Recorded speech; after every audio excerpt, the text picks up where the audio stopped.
ከተፈጠራችሁ ጀምሮ አግኝታችሁትም ሆነ ተመልክታችሁትም ማታውቁትን ሰው በሰከንዶች፣ በደቂቃ አሊያም በቀናቶች ውስጥ ወደፊት የሚያጋጥመውን ነገር የመመልከት ችሎታ ቢኖራችሁስ? የፊልሙ ዋና ገጸ ባህሪ የሆነችው አንጁ ይሄ የተለየ ኃይል ያላት ሲሆን ከወላጅ እናቷ ጋር እቃዎችን ለመግዛት በወጣችበት ሰዓት ላይ በአጋጣሚ ከአንድ ሰው ጋር ስትገናኝና ከድፍን 3 ወራቶች በፊት በህልሟ ከአጠገቧ የቆመውን ሰው ከዚህ ቀደም ባታውቀውም ሲጋራ እያጨሰ እያለ ግን ፍንዳታ ተነስቶ ህይወቱ እንዳለፈ ተመልክታ እንደነበር ስታስታውስ ስለ ሚስጥሯ ለምታውቀው እናቷም ይህንን ነገር ስትነግራትና ተጨንቀውለት ሁለቱም ሰውየውን ተከታትለው በማስቆም የሚፈጠረውን ነገር ቢነግሩትም ልክ እንደ እብድ ቆጥሯቸው ሊያስቆሙት ሲሞክሩ እንኳን ገፍትሮ በመጣል ጉዞውን ሲቀጥል እናትየዋ ግን በግርግሩ መሃል ላይተሩን እንደሰረቀችው ለልጇ ብታሳያትም ክስተቱ እንዳይፈጠር ሰውየው ግዴታ እሷ ያለችውን ነገር መስማት እንደነበረበት ላይተሩን ብትቀበለውም ትንቢት በሚመስል መልኩ ግን መፈጠሩ እንደማይቀር ስትነግራትና ጥቂት ተጉዞ ሰውየው ማዲያ አካባቢ በመቆም ነዳጅ እየቀጣ ሲጋራ እያጨሰ እያለ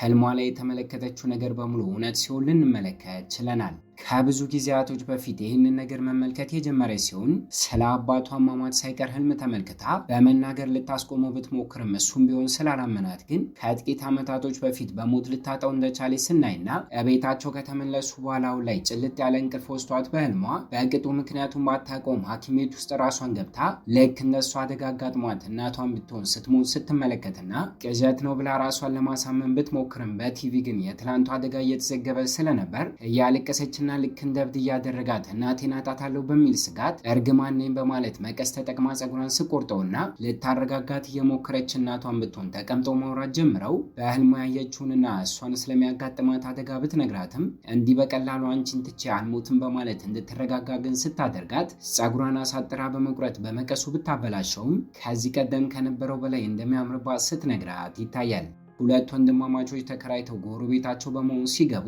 ተደብቃ በመስኮት በኩል አንጁ እያየቻቸውም የታላቅዬ ወንድም ቁንጅና ቢመስጣትም ረጋ ብላ ስታስታውስ ግን ከዚህ ቀደም በህልሟ ሰው ግንባሩ ቆስሎ እየደማ ስታክፎ ተመልክታ ስለነበር እሱም ቢሆን ወደፊት አደጋ ያጋጥማል ብላ በመፍራት ሳትተዋወቀው ልትርቀው ስታስብና ጥሩ ጎረቤት በመሆኑ ግን ሊተዋወቃቸው ጣፋጭ ነገር ይዞ ቤታቸው ቢመጣም ሳትከፍትለት እንኳን በሩን አመናጭቃ እንዴት ልታደርገው ችላለች። ጥቂት ደቂቃ ቆይታ ቤት በመውጣት ግን ባስ ስቴሽኑ አካባቢ ተቀምጣ እስኪመጣ እየጠበቀች እያለ ከአጠገቧ መጥቶ ልክ እንደሷ ጄቻን ሲቀመጥ ኮስተር እንዳለችበት ጀርባዋን ሰጥታው ግን ስሸሻውና ከእሱ በራቀች ቁጥር እየጠጋት ስለነበር ግን እንደወደዳት አስባ ከተቀመጠችበት በመነሳት ምኑም እንደማያምር የሚመስጣት አይነት ወንድ እንዳልሆነና እድል እንደሌለው ስትነግረው እሷ ጋር እየጠጋ የነበረው ግን ከአጠገቡ ለቆሙት ሴት ተማሪዎች እንዲቀመጡ ቦታ እየለቀቀ እንደነበር ስለነገራት ግን እንድታፍር አድርጓት የቻኮሌጅ ባሱ ስትገባና ትታው ከሄደች በኋላ ድምጿን ረጋ ብሎ በማስተዋል ግን በር አልከፍትልም ያለችው ጎረቤቱ እንደሆነች ሊያስተውል ችሏል። በስራው አቃቢ ሕግ በመሆኑ ዛሬ በአጋጣሚ የተቀጠረበት አዲስ ካምፓኒ ውስጥ ከሌሎች ተቀጣሪዎች ቀድሞ ጉዞውን በማድረግ ደስተኛ ሆኖ ፎቶዎችን እንኳን እየተነሳ ሲሆን ነባር ከሆኑ ተቀጣሪ ሰራተኞች መካከል ቦጋም የተባለው ሲመጣና ሲተያዩ ግን ከዚህ ቀደም የተፈጠረውን ማስታወስ ጀምሮ ታዳጊና ገና ተማሪ እያለ ይተዋወቁ እንደነበር እድሜያቸው ተቀራራቢ ቢሆንም አባቱ ግን ቦጋምን አስጠኛ አድርጎ ቀጥሮለት እንደነበር ትምህርት ያን ያህል የማይገባው ስለነበርና ቢያስጠናውም ለውጥ ሊመለከተበት ስላልቻለ ቦጋም ግን በየጊዜው ውጤቱን ባሻሻለ ቁጥር አባትየው ልክ እንደ ቦነስ 10,000 የሚጠጋ ገንዘብ ይሰጠው ስለነበር ፌክ ወረቀትን አሰርተው ውጤቱን እንዳሻሻለ እንዲያስመስሉ የሚያገኘውንም የቦነስ ገንዘብ ለሁለት እንዲካፈሉት ሀሳብ አቅርቦለት ጄቻን ሳያንገራግር እንደተቀበለውና ተሳክቶላቸውም ጥቂት ወራትን በዚህ መልኩ ከቀጠሉ በኋላ በማጭበርበርም ቢሆን ባመጣው ገንዘብ ጄቻን የሚፈልገውን ሞተር ገዝቶ እንደነበር ለጥቂት ቀናት አባቱ እንዳያውቅበት ቢደብቀው ማስጠኙ ቦጋም ግን በፍጥነት ምሽት አካባቢ እየነዳው እያለ አደጋ እንዳጋጠመው ከእሱ በእድሜ ይበልጥ ስለነበር ግን ጄቻንን እያስፈራራ ለተፈጠረው አደጋ ኃላፊነትን ከመውሰድ ይልቅ ከእሱ በላይ እንደሚታመን ተናግሮ ኃላፊነቱን ራሱ እንዲወስድ እንዳስገደደው ፖሊሶች ግን ስለ ጉዳዩ አጣርተው የሞተሩ ባለቤት ጄቻን በመሆኑ ሲይዙትና ስለዚህ ነገር አባቱ አውቆ ሰርቆ ገንዘብ በማምጣት እንደገዛው ሲጠይቀው እንኳን ግልጽ አድርጎ ትምህርቱ ላይ ለውጥ እንዳላመጣ አጭበርብሮ እንደሆነ ሲነግረውና ስለዚህ ክስተት አሁን ላይ ካስታወሰ በኋላ አስቀድሞም ቂም ስላለበት ከእሱ ጋር ቀረቤታ ላይፈጠር ሲወስን ይታያል። ቀኑ በዚህ መልኩ ተጠናቆ ስራቸውን ጨርሰው ማታ እየወጡ እያለ ግን ቦጋምን ፍቅረኛው ልታገኘው መታ ስለነበር ሃንጁ እንደሆነች ስንመለከት እሷን ብትሆን ተመልክታው እዚህ እንደሚሰራ ስትረዳና ከጠዋቱ ክስተት በኋላ እስካሁን አፍራ ስለነበር ግን ትኩረቷን ሳትሰጠው ከፍቅረኛዋ ጋር የዴት ቀጠሮችን ስታደርግ ይታያል። ጥቂት እንደቆየች ግን ደጋግማ ብትደውልላትም ስልኳን እናቷ ልታነሳ ስላልቻለች ተጨንቃላት የዴት ቀጠሮውን በማቋረጥ ከፍቅረኛዋ ጋር በመኪና ቤት መመለስ ሲጀምሩ ብዙም ሳቆይ ግን እናቷ ተመልሳ ደውላላት ስራ ቦታ ላይ ስልኳን በመጣሏ እንዳላነሳችው ስትነግራትና እንድትረጋጋ ስታደርጋት ከጨረሰች በኋላ ግን ለእናቷ ያላትን ፍቅር ስለሚያውቅ ተመስጠው ስለዚህ ነገር እያወሩ እያለ ከፊት ለፊት ሰው ገብቶባቸው በሚያሳዝን ሁኔታ የመኪና አደጋ ሊያጋጥማቸው ችሏል። በመቀጠልም እይታችን ሆስፒታል ውስጥ ከኮማ እሷ ስትነቃ የሚያሳየን ሲሆን ክፍል ውስጥ የነበሩት ሰዎችን በግርምት ሲመለከቷትና የተፈጠረውን ነገር መናገር ጀምረው ከመኪናው አደጋ በኋላ ለ10 ወር ያክል ኮማ ውስጥ ቆይታ አሁን ላይ እንደነቃች ለእሷ ሕክምና ብላ እናቷ የምትኖርበትን ቤት ሽጣ ከጠዋት እስከ ማታ ድረስ ተጨማሪ ስራን እየሰራች ጫና በዝቶባት ስትሮክ አጋጥሟት ህይወቷ እንዳለፈ ሲነገራትና ከመሞቷ በፊት ጽፋላት የነበረውን ደብዳቤ ሲሰጧት ይታያል። እያለቀሰች ሀዘኗን ለመወጣት እየሞከረች ያለ በድጋሚ ግን አቃቢ ሕግ የሆነው ጄቻን እሷ ጋር መጥቶ ከ10 ወር በፊት የተፈጠረውን የመኪና አደጋ የፈጠረችው እሷ እንደሆነ ሲነግራት እይታችን በትውስታ ወደኋላ ውስጡን ግን ፍቅረኛው የነበረው ቦጋም ከተጠያቂነት ራሱን ነፃ ለማውጣት እሷን ቦታ በመቀየር ልክ እንደ ሹፌር እንድትቀመጥ እንዳደረገ ቃሉንም እየሰጠ ያለ ሁሉንም ነገር እሷ ላይ እንዳላከከ ስንመለከትና ከትውስታችን ተመልሰን በአንድ አጋጣሚ ህይወቷ ምስቅልቅል የወጣው ሃንጁ እያለቀሰች ተስፋ ሙሉ በሙሉ በመቁረጥ ከከፍታ ላይ ዘላ ራሷን ለማጥፋት ስትሞክር ልንመለከት ችለናል። ባልጠበቅነው ሁኔታ ግን እስካሁን የተፈጠረውን ነገር በህልሙ ተመልክቶ ልክ እንደ ቅዠት ባኖ ጄቻን ከእንቅልፉ ሲነቃ የምናይ ሲሆን ልክ እንደሷ የወደፊቱን የመመልከት ችሎታ ያለው በሚመስል መልኩ ተደናግጦ አደጋው የሚፈጠረው ዛሬ በመሆኑ ይህንን ነገር ለመቀየር ሲያቅድና እስከ ማታ ድረስ በህልሙ የተመለከተው ነገር በሙሉ መፈጠሩን ሲቀጥል ከስራ ቦታው ለቆ ሲወጣ እሷ ፍቅረኛዋን ለማግኘት ስትመጣና ዴት ቀጠሮ ለማድረግ ወደ ካፌ ጉዞም ሲጀምሩ ተከታትሏቸው ግን የራሱን መኪና ከነሱ ጋር እንዲጋጭ አድርጎ ሁሉንም ነገር ሲቀይረውና አስፋልቱን ለመሻገር ቆሞ የነበረው ጉታ የተባለው ግለሰብም አደጋ ሲያጋጥመው ህይወቱ ሲተርፍ ይታያል። ሶስቱም ቀለል ያለ ቁስል ብቻ አጋጥሟቸው ከመኪናው ከወረዱ በኋላ እሱ ስለገጫቸው እንዴት እንደዚህ ታደርጋለህ ብሎ ቦጋም ሊጣላው ሲደርስና ግልጽ አድርጎ ጄቻን ግን ሁሉንም ነገር በህልሙ ያየውን ሲናገር ልክ እንደ እብድ በመቁጠር ሁለቱ ባያምኑትም እሷ ግን አፍጣ እያየችው ልክ እንደሷ የተለየ ችሎታ እንዳለው ስትረዳ ከዚህ ቀደም በህልሟ እንዳየችውም በዝምታ እሱ ጋር አምርታ ስታቅፈውና እሷ እንደምታምኑ ስትነግረው ይታያል። ክስተቱ ከተረጋጋ በኋላ ሕክምናን አግኝተውና ተቀምጠው ማውራት ጀምረው እሱ ባደረገው ነገር አማካኝነት የአንድ ሰውን ህይወት ቢያተርፍም ከጥቂት ቀናት በኋላ ግን ይህ ክስተት ወደ ሌላ ሰው መዞሩ እንደማይቀር ስትነግረው እስከዛሬ በህልሟ የተመለከተቻቸውን ነገሮች በሙሉ ተከላክላ ማስቆም ችሎታ ሳይኖራት የተፈጠረ የነበረ ቢሆንም እድሜ ለሱ ይባልና ግን ለመጀመሪያ ጊዜ ሲከላከል በመመልከቷ ኮርታበት እንደዛ ልትርቀው እንዳልሞከረች ከዚህ ክስተት በኋላ ግን ከቀጣዩ ቀን ጀምራ ከእንቅልፉ እሱ በሚነቃበት ሰዓት አብረው እየነቃች ተከትለው ከቤት በመውጣት አብረው ለመጓዝ ስትሞክር ስለ ፍቅረኛዋ ቦጋም ትክክለኛ ባህሪ በማወቋም ከእሱ ጋር ያላትን ግንኙነት ስታቋርጥ ይታያል። በአጋጣሚ አንድ ቀን ላይ ግን የፒያኖ ፕሮግራም እየተከናወነ እያለ ሁለት ባልና ሚስቶች ተጣልተው ሰውየው ሚስትየዋን ጎቷት ስለነበር ፖሊሶች በቁጥጥር ስር ሲያውሉትና ሕክምና ተደርጎላት ከ6 በላይ አጥንቶቿ ተሰባብረው ቢገኝም ሰውየው ግን ሀብታም ነገር በመሆኑና እጁ ረዥም በመሆኑ ይህንን ኬዝ ይዞት ከነበረው አቃቢ ሕግ ቦጋም ጋር ጉቦ ከፍሎ በመስማማት ጉዳዩን በአጭሩ ለመፍታት ሲሞከር ግልፍተኛና ቁጡ በሆነው ባህሪው አማካኝነት ሚስትየዋ እንኳን አገግማ ብትነቃ ስለምትፈራው ግን እሱ ላይ ክስን ስለማትመሰረት ይሄ ክስተት ልጃቸው የሆነችው ሶውንን ከመጠን በላይ ሊያናድዳት ችሏል። ጥቅሙን አስቀድሞ ቦጋም ይህንን ኬዝ በፍጥነት ለመዝጋት የሞከረ ስለነበር ግን እሱ ላይ አስቀድሞውኑ እልህ ያለበት ጄቻን ከእሱ ተቃራኒ በመሆን ጉዳዩን ለመፍታት ሁለቱም እልህ ውስጥ ገብተው መስራት ሲጀምሩ ከጠዋት እስከ ማታ ድረስ እዛው ስራ ቦታ እየቆየና እየሰራ ስለነበር ግን ጠረጴዛው ላይ ደገፍ ብሎ እንቅልፍ ወስዶት እያለ ግን ሃይስኩል ተማሪ የሆነውን ታናሽ ወንድሙን ሲታሰር ተመልክቶ ባኑ ሲነቃና ተጨንቆለት ስልክ ሲደውልለት ትምህርት ቤት ውስጥ እንደሚገኝ ሲነግረው ልክ እንደሱ ህልም ከምታየው ከአንጁ ጋር ተገናኝቶ ስለ ጉዳዩ እያወሩ ግን ታናሽ ወንድሙ ሶንጓን ትምህርት ቤት ውስጥ ከሶን ጋር እንደሚተዋወቅ ለእናቷ ጥቃት ፍትህ ልታገኝ ባለመቻለው አባቷን በራሷ ልትበቀለው እየሞከረች ስለነበር ይህንን ነገር አውቆ ሊያስቆማት እንደጣረ እናቷ የምትገኝበት ቦታ ሲያምሩ ግን በድጋሚ አባትየው ሲደበድባት በመመልከታቸው እሱን ለማስቆም እየሞከረ ገፍትሮት ከፎቁ ላይ ወድቆ እንዲሞት በማድረጉ ፖሊሶች እንዳሰሩት ካንጁ ሲረዳና ይሄ ነገር ከመፈጠሩ በፊት ግን ወደ ሆቴሉ ጉዟቸውን አድርገው የአደጋ ጊዜ አላርሙን በመጫንና ፖሊሶችን ቦታው ላይ ጠርተው ተሳክቶላቸው ግርግርን በመፍጠር ክስተቱ እንዳይፈጠር ማድረግ ሲችሉ ይታያል። ሶንጓን ግን ሰውን የሚወዳት በሚመስል መልኩ በማያገባክ ለምን ትገባለህ ብሎ ወንድሙ ቢጮህበትም ሊያዳምጠው እንኳን ፈቃደኛ ባለመሆኑ ይህንን ነገር ለማስቆም ብሎ የሰው እናትን ጉዳይ በጥብቅ ለመያዝ ሲወስንና ከእሷ ጋር ጥቂት ቀናትን አብረው እንዲቆዩ ሃንጁ ደግሞ ሰውንና እናቷን ቤቷ ይዛቸው ስትሄድና ምሽቱ በዚህ መልኩ ሲጠናቀቅ ይታያል። ክፍሉ ውስጥ ጋደም ብሎ ፖሊስ ስለነበረው አባቱ እያስታወሰ የነበረው ጄቻን ትምህርቱ ላይ ጥሩ ውጤት እንዲያመጣ ሁልጊዜ እየጮኸ ቢቆጣውም ለእሱ ሲል ብዙ መስዋዕትነትን እንደከፈለና ከመጠን በላይ እንደሚወደው ሱፐርማርኬት ውስጥ እያለ የታጠቀ ሰውን ለማስቆም ሲሞክር አደጋ አጋጥሞት እንደሞተም ሊያስታውስ ችሏል። ከዚህ ክስተት በኋላ ጥቂት ቀናቶች መቆጠራቸውን የጀመሩ ሲሆን በግል ሕይወቱ ጄቻን እሷን ከአደጋ ለመጠበቅ ብሎ መኪናውን ከነሱ ጋር በማጋጨቱ ካሳ ከፍላ እንዲጠገንለት እንደምታደርገው ሃንጁ እየነገረችው ከምን ጊዜውም በላይ ሁለቱ እየተቀራረቡ መምጣት ሲጀምሩ ስራው ላይ ደግሞ የሰውንን ቤተሰቦች ኬዝ አጥብቆ እየመረመረ ስለነበር እስካሁን ግን ጠንከር ያለ ማስረጃ ልታገኝ አልቻልክም በሚል ሰበብ አለቃው ኬዙን እንዲዘጋው ጫና ሲያሳድርበትና ድምፃቸውን ከፍ አድርገው እየጨቃጨቁ ስለነበር ግን የስራ አጋሮቹ ጥቂቶቹ ኮንፊደንሱን ሲያደንቁለት፣ ጥቂቶቹ ግን በቅርቡ ይባረራል ብለው እየገመቱም ይገኛል። እሷ ደግሞ ከእናቷ ጋር ምግብ ቤት ውስጥ የምትሰራ ሲሆን ከትምህርታቸው ጎን ለጎን ገንዘብ ለማግኘት የስራ እድልን ፈጥራላቸው የእሱ ወንድም የሆነው ሶንጓንና ሶንን እዚህ እንዲሰሩ እያደረገች ይገኛል። ታዲያ በአጋጣሚ አንድ ቀን ላይ ጄቻን ከስራው እየወጣ ያለ ልክ እንደ አባቱ ፖሊስ የሆነውና ከዚህ ቀደም ከመኪና አደጋ ህይወቱን ያተረፈለት ጉታ በመምጣት ላደረክልኝ ነገር ለማመስገን ብሎ እራት ሊጋብዘው ሲስማሙ እና ሃንጁ ምግብ ቤት በአጋጣሚ ሲያምሩና ተቀምጠው መነጋገር ጀምረው ከዚህ የመኪና አደጋ ከተረፈበት ክስተት በኋላ ምክንያቱም ባያቆም ልክ እንደሱ ግን ህልምን መመልከት እንደጀመረና ይሄንን ነገር ለማረጋገጥም አሁን ላይ እዚህ እንደመጣ በመናገር 5 ቆጥሬ ሲጨርስ ወደ ካፌው አንድ ሰው ይገባል ሲለውና ልክ እንዳለው 5ኛው ላይ ሲደርስም በኦጋሞ ወደ ክፍሉ ሲገባና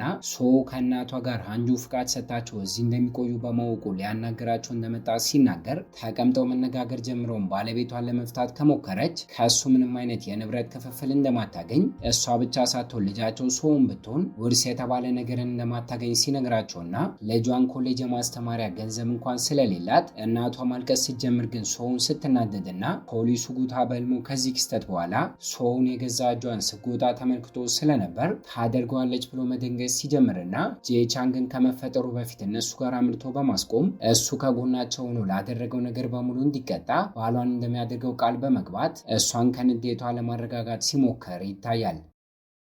እስካሁን ግልጽ ያልሆነላቸው ነገር ከሃንጁና ከጄቻን በተጨማሪ ጉታም ቢሆን ስለወደፊት መመልከት መጀመሩ ሲሆን በተመሳሳይ ቀን ላይ ሶስቱም ቢሆን ስለ አንድ ክስተት ተመሳሳይ ህልምን ያዩ ስለነበር ለችግሮቹ መፍትሄን ለመስጠት ተባብረው ለመስራት ግን ሊስማሙ ችለዋል። ከቀጣዩ ቀን ጀምሮ ታዲያ በዋነኝነት አሁን ላይ ትኩረታቸውን የሰጡት የሶዋ ቤተሰቦች ጉዳይ ላይ በመሆኑ ሰራተኞች ስራቸውን ጨርሰው ከወጡ በኋላ ምሽቱን እንኳን ጠዋት ላይ እስኪገቡ ድረስ ጄቻን እዛው እያደረ እየሰራ ሲያገኙት ተጠርጣሪ የሆነውን አባቷን እንዴት እንደሚመረምረው ባዶ ክፍል ውስጥ እየተለማመደም እያለ በመስታወቱ በኩል የስራ አጋሮቹ እየተመለከቱት አለቃው ሳይቀር በችሎታው ሲገረምና ከእሱ የተሻለና ከዚህ ቀደም የሚያውቀው በስራው ላይ እውቀት ያለውንም ሰው ስለ ጉዳዩ እየጠየቀና እያማከረው ይገኛል። ጄቻን ባየችው ህልም መሰረት ግን እሱ ሰውየውን ከመረመረው ነፃ መሆኑ ተረጋግጦ እንደሚለቀቅ እንዳየች ስትነግረው ከእሷ በተቃራኒው ተመሳሳይ ቢሆንም ፖሊሱ ጉታ እንዳየው ግን ምክሮችን እየሰጡ የነበረው አቃቢ ህጉ ፓርክ ከመረመረው ጥፋተኛ መሆኑ ተረጋግጦ እንደሚታሰር ተመልክቶ ስለነበር ቃሉን የሚሰጥበት ቀን በሚደርስበት ሰዓት ላይ ፓርክ እንዲመረምረው ሲያደርግና ካፌ ውስጥ ከዚህ ቀደም እያሉ ጠበቃው ቦጋምን ልኮ ስለ ፍቹ ጉዳይ ከቤተሰቦቹ ጋር ሲያወራ የነበረውን ክስተት ሪከርድ አድርጎ ስለነበር ይህንንና እስከዛሬ የሰበሰባቸውን ማስረጃዎች ጨምሮ አባትየው ጥቂት ደቂቃዎችን ጉዳዩን ሸምጥጦ ለመከራከር ቢሞክርም ማስረጃዎች ስለተገኙበት ግን ከዚህ በላይ መከራከር አቅቶት ጥፋቱን ሊያምንም ችሏል። ይሄ ስራ ጠቅሟቸው የሶስቱ ጓደኝነት ቀን በቀን እየጠነከረ የመጣ ሲሆን ጄቻንና ሃንጁ በተለይ ከስራ ሰዓት በኋላ እንኳን እየተገናኙና እየተቀራረቡ ስለነበር ግልጽ ባያወጡትም ሁለቱም ግን እየተዋደዱ መምጣትም ጀምረዋል። ታዲያ እሱም ሆነ ፖሊስ ጉታ የስራ አጋሮቻቸውን ይዘው ወደ ካፌው እየመጡ ገበያው እንዲጧጧፍ ለማድረግ እየሞከሩ ሲሆን አለቃው ግን በአጋጣሚ ሃንጁን አተኩሮ ካያት በኋላ ከጥቂት ዓመታቶች በፊት ጋዜጠኛ በመሆን ትሰራ እንደነበር አስታውሶ ከካፌው ለቀው ከወጡ በኋላ ለስራ አጋሮቹ ይህንን ነገር ሲናገር ታዋቂና ተወዳጅ የነበረች ቢሆንም ምክንያቱ ማንም ሳያውቅ በድንገት ከስራዋ እንዳቋረጠች ሊነግራቸው ችሏል። እይታችንም ቢሆን ወደ እሷ ጋር ሲወስደን ከእናቷ ጋር ስትነጋገር እንደምንረዳው ጋዜጠኛ በመሆን ትሰራ እያለ በተደጋጋሚ በህልሟ እሷን መጥፎ ነገር ሲያጋጥማት ትመለከት ስለነበር ከዚህ ነገር ለማምለጥ ብላ እንዳቋረጠችው ስንረዳና በህልም ያየችውን ነገር የመቀየር ችሎታ ያላቸውን ጉታንና ጄቻንን አሁን ላይ ግን በመታወቋ ከልቧ ተወደውና ትፈልገው ወደነበረው የጋዜጠኝነት ስራዋ ዳግም ለመመለስም እያቀደች ይገኛል። አንድ ቀን ላይ ግን በአጋጣሚ በህልሟ የኮሌጅ ተማሪዎች አንድ ፕሮግራምን አዘጋጅተው እየተዝናኑና እያወሩ ያለ እሳት አደጋ ተፈጥሮ ቦታው ሲነድ ተመልክታ ስለነበር ፕሮግራሙ ወደ ተዘጋጀበት ቦታ እሳት ማጥፊያን ይዛ ጉዞዋን ስታደርግ እሳቱ ሳይነሳ ገና መለኮስ ሲጀምር ስታጠፋውና ለእነሱ ብላ እንዳደረገች ያልገባቸው ተማሪዎቹ ግን ፕሮግራሙን ልታበላሸው መስሏቸው ሊደበድቧት ሲያባርሯት ከስራው እየወጣ የነበረው ጄቻንም ከሰዎቹ እጆቿን ይዞ እየሮጠ ሲያስመልጣት ይታያል። አስቀድማ እናቷን ቢብትላትም ረጋ ብለው አውርተውበት ከድፍን አንድ ሳምንት በኋላ ግን ፈቃድን ሰጣትና ጄቻንን እንዲጠብቃት ቃል አስገብታው ዳግም ወደ ጋዜጠኝነት ስራዋ የተመለሰች ሲሆን የምትሰራበት ካምፓኒ በር ላይ ገና ስትደርስ ግን መጨነቅ ስትጀምር እጆቿን ይዞ ጄቻንም እንድትገባ በማድረግ ሲያረጋጋትና ውስጥ ላይ የምትለብሰውን ዩኒፎርም በድጋሚ ስታየው ግን ስለ ራሷ በህልም ያየችው ነገር ትዝ እያላት መጨናነቅና መፍራት ስትጀምር ይታያል። ጄቻን ግን ጥንካሬዋ እየሆነና እየረዳት ቀናቶች እየተቆጠሩ መምጣት የጀመሩ ሲሆን አንድ ቀን ላይ ግን አንጁ ከእሳት አደጋው ህይወታቸውን ካተረፈችላቸው ተማሪዎች መካከል ሴራን የተባለችዋ ተማሪ ሁለት ወንድሞቿ በመኪና እየሄዱ እያለ አደጋ አጋጥሟቸው አንደኛው እንደሞተ ሲነገራት ይሄም ነገር ከመጠን በላይ እንድታዝን ቢያደርጋትም ፖሊሶቹ ግን አደጋ ነው ብሎ በማሰባቸው ማንም ሳይቀጣ ሲቀርና የቀብር ፕሮግራሙ ተከናውኖ ጉዳዩ ከተረጋጋ በኋላ ግን አደጋው ሲፈጠር አብሮት የነበረውና ታላቅ ወንድም የሆነው ሲያን የሟች ወንድሙን የኢንሹራንስ ገንዘብ በማውጣት ለመጠቀም እየሞከረ እንደሆነ ቦጋን በማወቁ ለብቻቸው እንዲነጋገሩ አድርጎ ገንዘቡን ለማግኘት ብሎ አስበውበት ወንድሙን እንዲሞት እንዳደረገ ሲያወጣጣውና ሲያንም አስቀድሞ ሊዋሸው ቢሞክርም ስላወቀበት ግን ሁሉንም ነገር አምኖ በሚስጥር ከያዘለት ከኢንሹራንስ ያገኘውን ገንዘብ እንደሚሰጠው በመናገር ግን ደካማ ጎኑን ተጠቅሞ ከቦጋም ጋር ሊስማማ ችሏል። ስለ አደጋውና ስለዚህ ጉዳይ አስቀድሞ ጄቻን ግን በህልሙ አይቶ ስለነበር የበለጠ ጉዳዩን ማጣራት ጀምሮ ሲያን ሳይቀጣ በነፃ ከተለቀቀ በቀጣይ እህቱ የሆነችው ሴራን ላይም ጥቃት ከማድረስ ወደኋላ እንደማይል በማመኑ ጉዳዩን ለመፍታት መስራት ሲጀምርና ለተበዳዩ ጠበቃ በመሆን ቆማ የነበረችው አቃቢ ህግና የስራ አጋሩ የሆነችው ሽንጄ በመሆኗ እሷን እያገዛት አብሮ መስራት ሲጀምሩ ይታያል። ለተከሳሹ ሲያን ግን ጠበቃ በመሆን የቀረበለት ቦጋን በመሆኑ ተጨባጭ የሆነ ማስረጃ እስኪገኝ ድረስ ፍርድ ቤት ውስጥ ተጨማሪ ቀጠሮ ቀን እየተሰጣቸው ጥቂት ቀናት ከቆዩ በኋላ አቃቢ ህግ የሆነችው ሽንጄ አደጋው ከመፈጠሩ ከአንድ ቀን በፊት ስልኩን ተጠቅሞ ሲያን ኢንሹራንስ ገንዘብ እንዴት ማግኘት እንደሚችል ሰርች እያደረገ እንደነበር ይሄ ክስተትም አውቆ እንዳደረገው እንደሚያሳይ ስትናገር ለሲያን ጥብቅና በመቆም ቦጋም ደግሞ ከአደጋው በኋላ ሟቹ ምርመራ ተደርጎለት ያጋጠማቸው የመኪና አደጋ ሳይሆን ህይወቱን በፍጥነት እንዲያጣ ያደረገው ድንጋጤው ልብ ድካም አስነስቶበት እንደሆነ በማረጋገጡ ሲያን በሞት ጉዳይ እጁ እንደሌለበት ሲናገርና ፍርድ ቤቱ ግን በድጋሚ ሲያን ጉዳዩን ከውጭ ሆኖ እንዲከታተል በማድረግ ተጨማሪ ቀጠሮ ቀን ሲሰጣቸው ይታያል።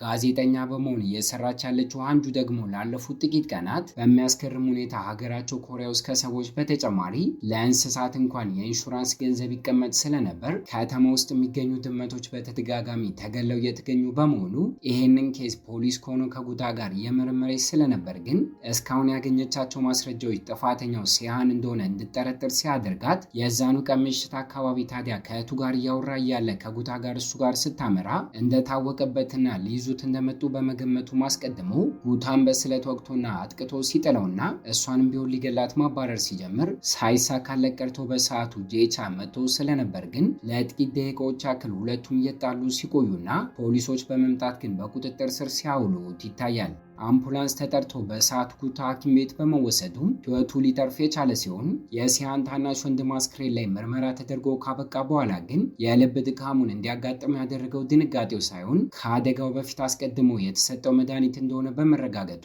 ይህንን ነገር ያደረገው ሲያን እንደሆነ ሲታወቅበት ጠበቃው የነበረው ቦጋም እንኳን ሊከላከልለት እንደማይችል ስለገባው ራሱን ከጨዋታው አስወጥቶ ሊከዳው ችሏል። ፍርድ ቤቱም ቢሆን እድሜ ልክ እስራት ፈርዶበት ሁሉም ነገር ከተረጋጋ በኋላ እሷን ለማገዝ ብሎ ጉታ ጥቃት ስለደረሰበት ራሷን ጥፋተኛ አድርጋ አንጁ እየቆጠረች ሲሆን ስለዚህ ነገር ያወቀው ጄቻንም ከጎን ሆኖ የሚያጽናኑ ቃላትን እየተናገረ እንድትጽናና እያደረጋትና እየተቀራረቡ ቢመጡም ከሆስፒታል ጉጣ በሚወጣበት ሰዓት ግን ከጎን ሆና እሷ እንደምትንከባከበው በመናገሯ ከአጠገቧ እንዲሆን አስማምታው በቤቷ ይዘው ልትሄድ ስትወስን ይሄ ነገርም የሚወዳት ጄቻንን በጥቂቱም ቢሆን ሲያስቀናውና ተስማምቶ ጉዟቸውን አድርገው ለቀጣዮቹ ጥቂት ቀናቶች ያክል ከእሷ እናት ጋር ለሶስት አንድ ላይ ሆነው እራት እየበሉ ሲሳሳቁ እንኳን ጎረቤቷ በመሆኑ በመስኮቱ በኩል ከወንድሙ ጋር ይህንን ነገር እያየ ቅናት ሊያሳብደው ሲደርስ ልክ እንደ መድኃኒት ያሉ አስፈላጊ ነገሮችን ለመግዛት ስትወስን እንኳን እሱን እየጠራችውና ሹፌሩ አድርጋ ይዘው እየሄደች በአጠቃላይ ለጉታ ብዙ ነገርን እያደረገች ስለነበር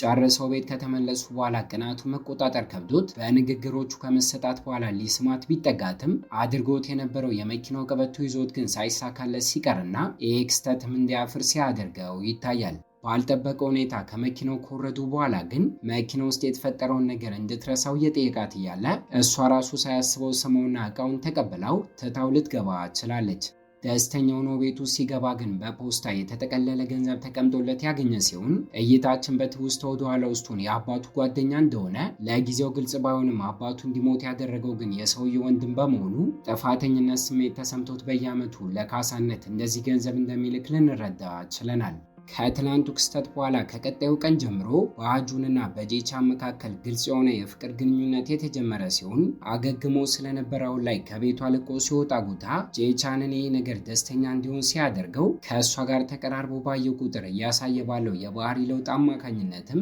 ሳይናገር እንደሚወዳት ጉታ አውቆበት ስለነበር በተሳሳተ መንገድ እንዳይረዳው ብሎ ከእሷ ጋር ልክ እንደ ድሮ ለጓደኝነት የሚቃለዱትን ቀልድ እንኳን ሊያቆም ችሏል። በአጋጣሚ አንድ ቀን ላይ ግን ሀገሪቷ ውስጥ ታዋቂ የሆነች አትሌት ክፍለ ውስጥ ሞታ ስትገኝ ጥፋተኛ ባይሆንም የፖሊሱ ጓደኛ የሆነው ጆን ያንግ ግን ወንጀሉ የተፈጸመበት ቦታ ላይ በመገኘቱ ተጠርጥሮ ሲታሰርና ይሄንን ኬዝ ለመፍታት እነ ጄቻንም እየሞከሩ ጥቂት ቀናት ሲፈጅባቸው ይታያል። እስካሁን ካገኟቸው ማስረጃዎች አንጻር ግን የቤቱ የጽዳት ሰራተኛ በሰጠችው ቃል መሰረት ሟቿ ባለባት ህመም አማካኝነት በተደጋጋሚ ራሷን ስታ ትወድቅ እንደነበር በማወቃቸው ህመሟ ተነስቶባት ስትወድቅ ጭንቅላቷ ከጠርዝ ጋር ተጋይቶ ህይወቷ ሊያልፍ እንደቻለ እንጂ ተገላ እንዳልሆነ ማወቅ ሲችሉና ጥፋተኛ እንዳልሆነ አረጋግጠው ዶያንግንም እንዲለቀቅ ሲያደርጉት በድጋሚ ተባብረው ስኬትን በማግኘታቸው ጄቻንም ደስተኛው ነው። ልክ እንደ ስጦታ የጋብቻ ቀለበትን ለሷ ገዝቶላት ምሽት አካባቢ እንዲገናኙ ተቀጣጥረው ሊያገኛት ጉዞ ሲጀምር ቦታው ላይ ደርሶም ከርቀት የተያዩ አስፓልት ለመሻገር ቆሞ እያለ ግን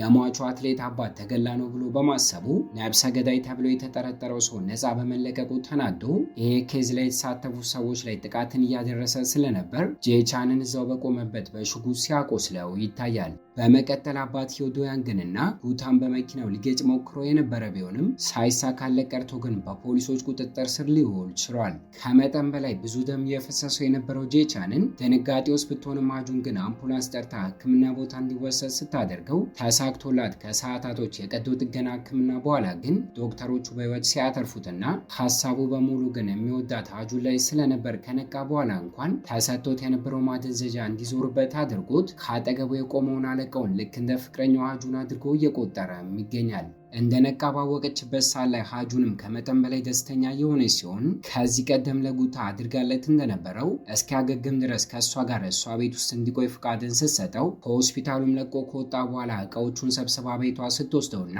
ሙቀቱን እየለካች መድኃኒቶቹን እየሰጠችው ልክ እንደ ልጇ ስትንከባከበው ይሄ ክስተት ግን ቀረቤታቸውን እናቷ አስተውላ ስለነበር ጥሩ ወንድ ነው ብላ ባለማሰቧ ከአሁኑ እሱን እየጠላቸው ይገኛል። በዚህ ምክንያት በቀጣዩ ቀን ላይ ቀኑን ሙሉ የፍቅር ጊዜን አብረው አሳልፈው ተዝናንተው ማታ ሲመለሱ እቃዎቹን በሙሉ ሰብስባ ለገዛ ወንድሟ አሳልፋ ሰጥታ ስትጠብቀው ከእሷ ጋር ለብዙ ቀናት አብሯት የመቆየት እቅዱም ሳይሳካ ቀርቶ ገና በአንድ ቀኑ ወደ ቤቱ ሲመለስ ይታያል። እናቷ የምታሳድረው ጫና ተጽዕኖን ሳይፈጥርባቸው ግን እረፍት ጊዜን ሁለቱም ባገኙ ቁጥር እየተገናኙና ጣፋጭ ፍቅራቸውን እያጣጣሙት የመጡ ሲሆን ጋዜጠኛ በመሆኗ እሱ የሚሰራበት ተቋም ውስጥ በአጋጣሚ እንኳን ቀረጻዎችን እንድታደርግ ተመርጣ ስለነበር ስታመራና ይሄ ክስተትም ከትርፍ ሰዓታቸው በተጨማሪ ሁለቱም ስራ ላይ ሆነው እንኳን እንዲገናኙ እድልን እየፈጠረላቸው ይገኛል።